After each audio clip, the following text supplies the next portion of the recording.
Hi, I wanted to make this video because I've been thinking.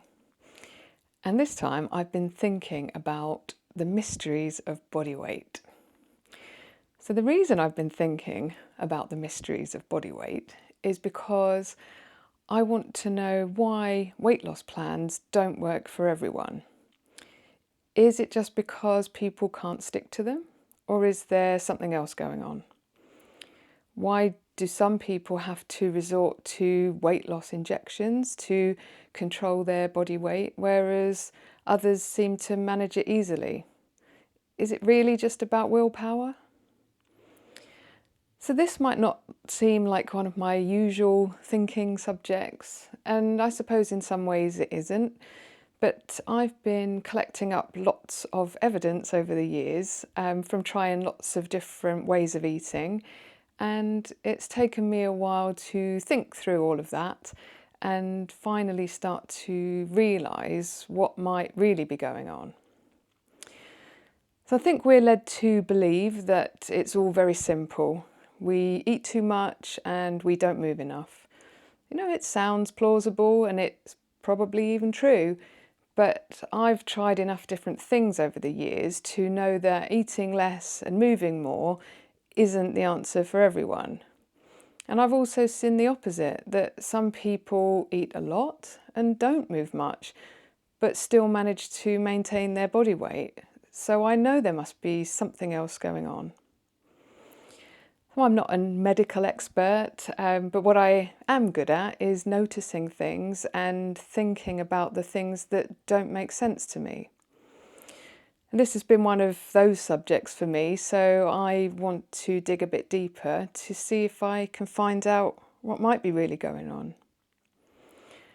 So if I go back a few years, quite a few years, my first memory of being aware of my body weight happened in my teenage years, and somebody making a comment that I ought to try and lose a bit of weight. And when I look back at photos, it makes me a bit sad because I don't think I looked like someone who needed to lose weight at that point. So it seemed like trying to lose weight was almost certainly the trigger to make me gain weight, because from that point on, I just got bigger. And I wonder if anyone else can relate to that. So since then, it's always been a bit of a challenge for me to maintain my body weight, even though I tried to do all the right things according to mainstream dieting. For any sort of weight loss plan, people just seem to say, stick to it and it'll work. But I feel like that isn't my experience. So who's right and who's wrong? It can feel quite hard to defend yourself in that sort of discussion because you can't prove that you stuck to a plan, and it's easier for people to assume that it's more likely that you didn't stick to it than it didn't work. But I'm a details kind of person, and I know that I can stick to a plan to the exact details. And I also know that sticking to a certain diet plan doesn't work for me. So making a video seemed like a perfect way to put that point of view across and hopefully help other people in a similar situation to feel heard and to feel validated. You know, imagine there are plenty of other people who feel the same, and it feels unfair when you follow the instructions but don't get the promised outcome.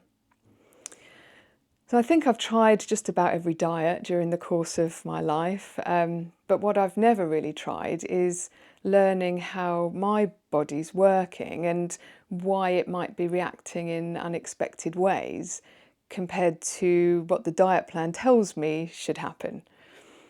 So if you can think of a diet plan, you can be almost certain that I've tried it, but with quite limited success. I'd say my biggest success was with Slimming World, which is a weight loss group in the UK.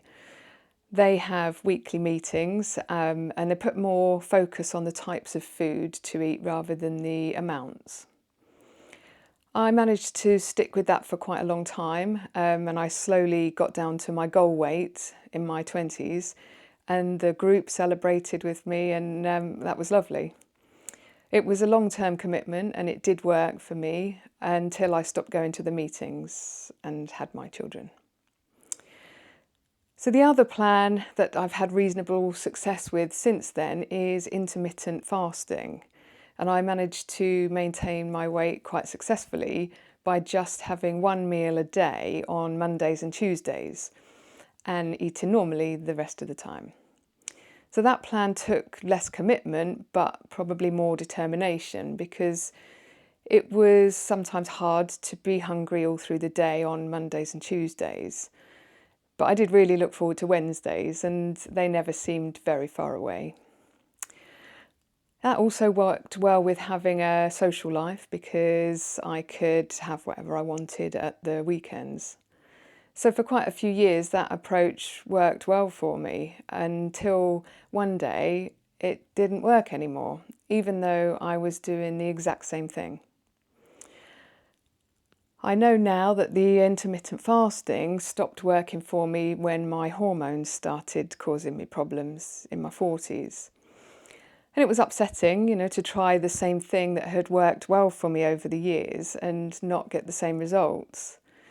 And not only did I not get the results, I also started to feel quite unwell when I skipped meals. So I had to listen to my body and stop doing it.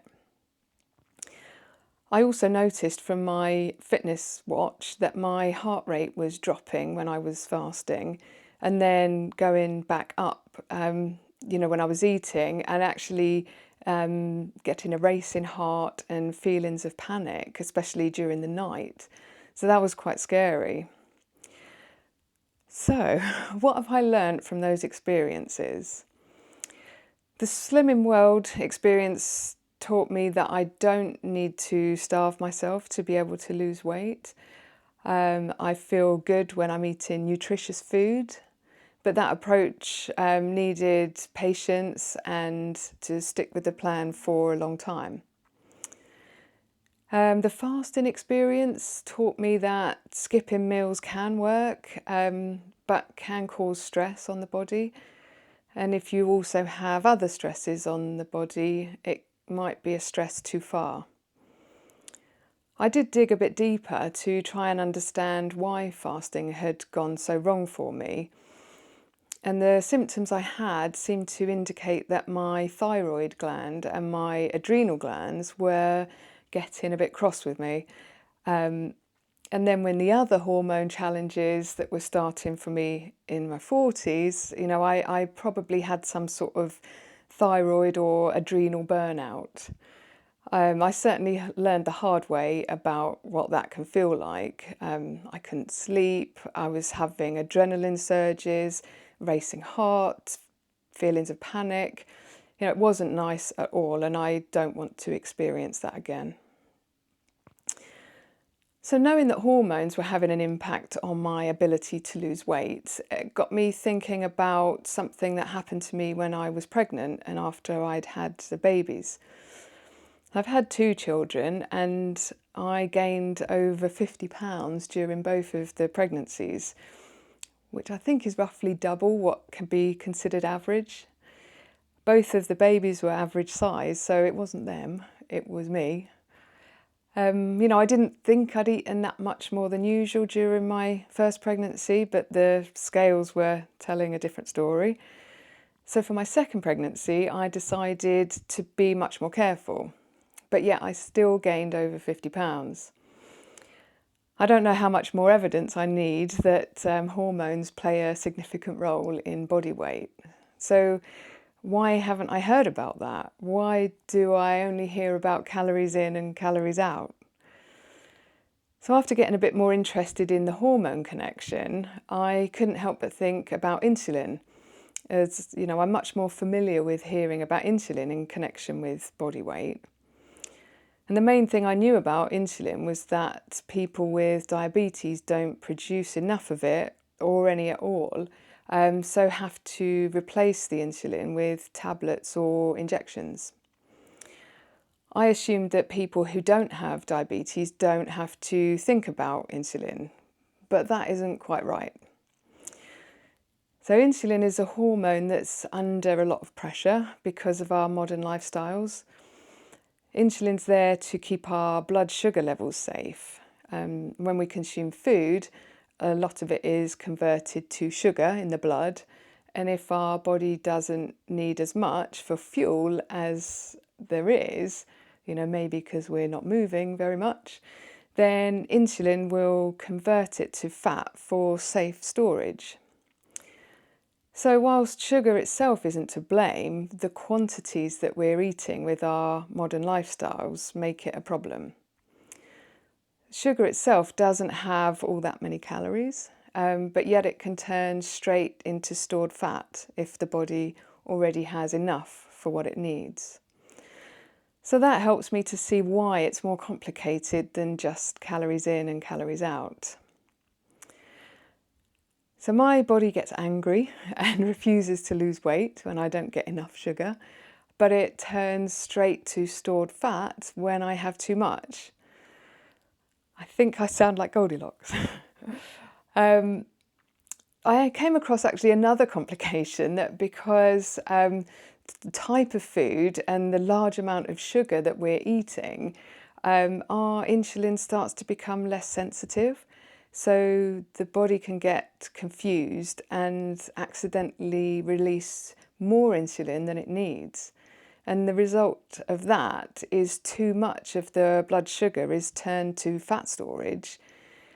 And then the blood sugar level gets too low. And when that happens, we'll get hungry again and probably get the urge to eat something sweet because that's what the body thinks it needs. So we've got ourselves into a bit of a mess really, with our blood sugar levels going up and down like a roller coaster and too much insulin causing us to store more fat. So maybe if we can just work on keeping our blood sugar levels stable, everything else might take care of itself, if that's the root of the problems. So how do I do that? Well, I found out that it is possible to monitor your own blood sugar levels at home, and there are various options. So I went with the cheapest one, which was a little kit for finger prick testing off Amazon.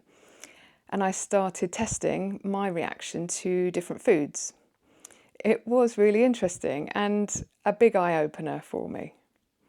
It was also interesting to compare how I felt with what my blood sugar reading was. I found that high levels made me feel quite tired and foggy, and low levels made me feel quite shaky. And eventually I could even start to predict what my blood sugar level would be based on what I'd eaten and how I was feeling. I found that a high was often followed by a low, which indicates to me that I'm producing too much insulin, which could be a sign of pre-diabetes. So that was a good incentive for me to pay more attention to how much sugar I'm having and how often. And I've been working on keeping my blood sugar levels as stable as I can. So it's been really interesting to take a more scientific approach to learning about what impact my food and drink has on my body, including when I fast overnight and when I try different types of food. But have I learnt anything from all this to help with weight management in the future? Well, I feel certain that there's much more to weight management than calories in and calories out, so I won't be counting them anymore. I think our bodies need fuel and they want to stay alive, so they'll try very hard to get the fuel that they need, and our bodies will protect themselves if they get too much. If we give bad fuel, our body will keep asking for more until it gets the nutrition that it needs. Weight gain happens when insulin converts sugar to fat. It does that to protect us because having a high sugar level in the blood is dangerous. I've learnt that it's useful to track blood sugar levels, and for me, it's been more helpful for weight management than counting calories. how my body reacts to different foods probably won't be the same as yours, and that could be the most important thing for you to find out. You know, anything that sends your blood sugar levels high is likely to cause you to gain weight. And if you can stop the big rise and fall of blood sugar levels, you'll probably feel better as well as stop gaining weight. If you notice that your blood sugar level is high, or you know you've eaten something sweet that maybe you didn't need, do some movement or go for a walk so that your muscles can use up some of that sugar to stop it from being stored as fat. And don't eat anything else too soon after. So I think it's empowering to feel more aware of how my body's working and why it's acting the way that it is. I'm managing my weight much more successfully now just by keeping an eye on my blood sugar levels and making changes as I need to. I'm no longer following a plan written by someone else for someone else's body. I'm following a plan written for me by my body, and it's working really well. So, getting back to the original question, can we unlock the mysteries of body weight management and why weight loss plans don't seem to work for everyone? Well, I still think bodies are a bit of a mystery and that there'll always be more to learn. And while I think it's possible to find a weight management plan written by someone else that would work for you, I think that would only be if it happens to align with how your body works. From my experience, I think it's better to take charge of it yourself and to find out how your body reacts to different foods so that you can create your own weight management plan that's perfect for you. That approach has certainly worked out better for me, and if you decide to give it a try, I hope it works out well for you too.